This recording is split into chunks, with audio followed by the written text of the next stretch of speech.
क्या है, क्वेश्चन दिया गया है एक 5 किलोग्राम की एक वस्तु है जो कि विरामावस्था में है, यानी पहले शुरू में क्या है, रुकी हुई है, चल नहीं रही है, उसमें कोई भी गति नहीं है, कोई भी मूवमेंट नहीं। उस पर एक 20 न्यूटन का बल लगाते हैं। किसी भी वस्तु पर हम बल लगाएंगे, उसे धकेलेंगे या खींचेंगे। चलो कुछ लोग कह रहे हैं कि बल क्या होता है, धक्का है और खिंचाव भी है सर, तो खींच रहे हैं। तो यहाँ पे वैसे तो ये है कि बल लगाकर विस्थापित कर रहे हैं, उसी साइड धक्का दे रहे हैं, ठीक है। तो 20 न्यूटन का एक बल लगाया जाता है तो वस्तु क्या करने लगेगी, गति करने लगेगी।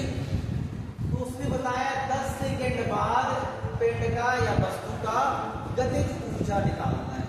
भाई बल लगाने से वो गति करने लगी तो उसमें कौन सी ऊर्जा पैदा हो जाएगी, गतिज ऊर्जा। भाई परिभाषा से जानते हैं गतिज ऊर्जा क्या होती है, किसी वस्तु की गति के कारण जो ऊर्जा होती है उसे गतिज ऊर्जा कहते हैं। एक परिभाषा है।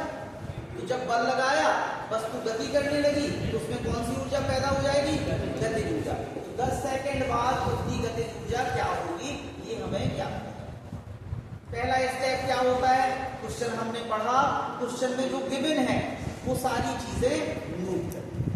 यहाँ 5 किलोग्राम दिया, जैसे हमने बताया 5 किलोग्राम है, द्रव्यमान उसने नहीं कहा, लेकिन यूनिट से पता पड़ रहा है कि जो किलोग्राम है वो काय की यूनिट होती है, द्रव्यमान की। तो ये जो 5 किलोग्राम है वो क्या दिया होगा, द्रव्यमान। तो हमने लिखा m बराबर 5 किलोग्राम।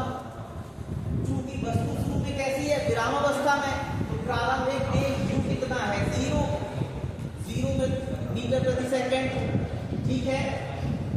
बल कितना लगाया गया, 20 न्यूटन का बल लगाया गया, यानी F बराबर कितना है, 20 न्यूटन। कितना समय लगा, 10 सेकेंड के बाद। तो T हमारा कितना है, 10 सेकेंड। अब हमें निकालना क्या है, T गतिज ऊर्जा, काइनेटिक एनर्जी। तो कितना होता है, 1/2 mv²। हमारे पास द्रव्यमान है 1/2, तो नंबर्स हैं, जरूरत काय की है। जैसे कल के क्वेश्चन में डिस्कस हुआ था कि हम ये चीजें जो मिसिंग है वो कहां से पता करेंगे। तो चलो ये गति का चैप्टर है, तो गति के 3 समीकरण हमारे पास है, हमने तीनों समीकरणों को लिखा, फिर डिस्कस किया कि किसको लगाएं। पहले वाले में हमने देखा कि अंतिम वेग भी निकालना है, प्रारंभिक वेग दिया गया है, यहाँ पे ए है त्वरण, त्वरण नहीं दिया है, टाइम दिया है। तो हमारे पास ए और भी 2 चीजें मिसिंग है। चलो एक से ज्यादा मिसिंग है, इसे छोड़ते हैं, अगला वाला देखते हैं। इसमें s दूरी नहीं दी है, प्रारंभिक वेग है, समय है, ए फिर से नहीं है, और जो चीज निकालनी है वो भी हमारे पास नहीं, तो इसे भी छोड़ते हैं। अगले वाले को देखते हैं, v है जो निकालना है, प्रारंभिक वेग है, त्वरण नहीं है। अब इसमें भी हमें 2 चीज मिसिंग है, एक v और एक a। तो सब जगह जनरली a मिसिंग दिख रहा है, v तो हमें निकालना ही निकालना है। तो हम a कहीं से निकाल सकते हैं क्या, तो फिर हम देखेंगे जो गिवन है, चीजें हमें गिवन से ही यूज करनी होती हैं। तो हमने देखा कि गिवन में हमें बल दिया गया F बराबर क्या होता है, m × a। यहां से त्वरण पता पड़ जाएगा। तो पहले हम क्या करेंगे, बल का फार्मूला लगाएंगे, F बराबर m × a। द्रव्यमान हमारे पास है, लगाया गया बल हमारे पास है, पक्षांतर करके ट्रांसफर करके a निकाल लेंगे, त्वरण हमारे पास आ गया।